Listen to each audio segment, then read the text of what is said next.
Sixth class, next topic, heat zones of the earth. All the part of the earth do not get equal amount of the heat from sun. We can divide the sphere of the earth into 3 heat zones.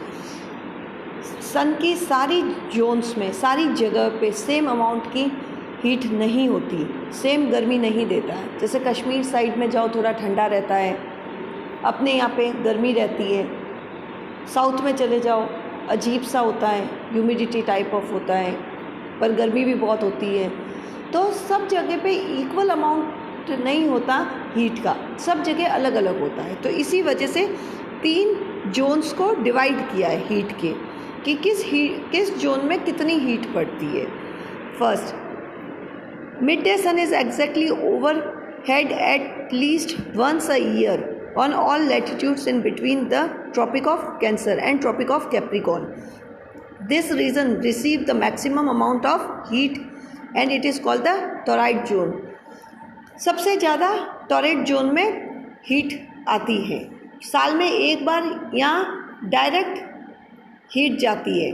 जैसे जैसे क्या होता है, अपना अर्थ किसके rotate करता है? सन के रोटेट करता है। तो जो एरिया जहाँ पे जाएगा वो सबसे डायरेक्ट रेज पड़ेगी, है ना। तो साल में एक बार सबसे ज़्यादा रेज होती है और इस जोन में सबसे ज़्यादा मैक्सिमम अमाउंट जो है हीट का, गर्मी का, वो रिसीव करती है टॉरिड जोन। सबसे ज़्यादा गर्मी इस जोन में पड़ती है। सेकेंड है, midday sun never shines overhead any latitude beyond the Tropic of Cancer and the Tropic of Capricorn. The angle of the sun rays goes on decreasing towards the poles. Beyond the Arctic and Antarctic circles, the sun does not rise much above the horizon.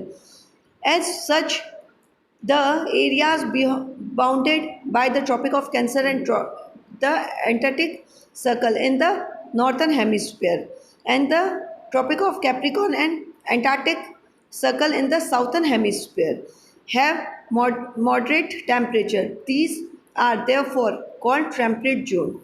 अब मैं आपको तीनों Jones इस एक diagram में बताती हूँ। इसमें ये जो ग्रीन वाला है ये है टॉरिड जोन, यहाँ पे सबसे ज़्यादा गर्मी पड़ती है। फिर है देखिए ये ट्रॉपिक ऑफ कैप्रिकॉर्न और ट्रॉपिक ऑफ कैंसर, इनके बियॉन्ड जाते ही क्या होता है, सन की रेज स्लाइट हो जाती है, थोड़ी टेढ़ी हो जाती है, डायरेक्ट नहीं पड़ती। अब जब वो डायरेक्ट नहीं पड़ेगी तो उतनी गर्मी नहीं देगा, उतनी हीट नहीं देगा। तो इसमें टेम्परेट जोन की गर्मी पड़ती है, इसको बोलते हैं टेम्परेट जोन, जहाँ पे थोड़ी कम गर्मी होती है। और थर्ड होता है फ्रिजिड जोन। फ्रिजिड जोन यानी यहाँ बर्फीला एरिया, जो बर्फ वाला जोन होता है। फ्रिजिड जमा हुआ जोन, नाम सुनते ही पता चल रहा है फ्रिजिड मतलब जमा हुआ। तो वो कहाँ से होता है? एंटार्क्टिक सर्कल से नॉर्थ पोल की साइड, आर्कटिक सर्कल से नॉर्थ पोल की साइड और एंटार्क्टिक सर्कल से साउथ पोल की साइड। एंटार्क्टिक सर्कल और साउथ पोल के बीच में देखिए आप फ्रिजिड जोन है, ये है जमा हुआ जोन 66.5 साउथ पे। फिर है नॉर्थ पोल के यहाँ आर्कटिक सर्कल और नॉर्थ पोल के बीच में है फ्रिजिड जोन्स, ये भी है 66.5 north pole degree north pole. फिर है देखिए tropic of Cancer. Tropic of Cancer के आगे देखिए नॉर्थ टेम्परेट जोन और ट्रॉपिक ऑफ कैप्रिकॉर्न के बाद साउथ टेम्परेट जोन, ये है हमारा टेम्परेट जोन जो कि ऑरेंज कलर का है। फिर है टॉराइड जोन जो कि इक्वेटर पे है, ये है हमारा सबसे गर्मी।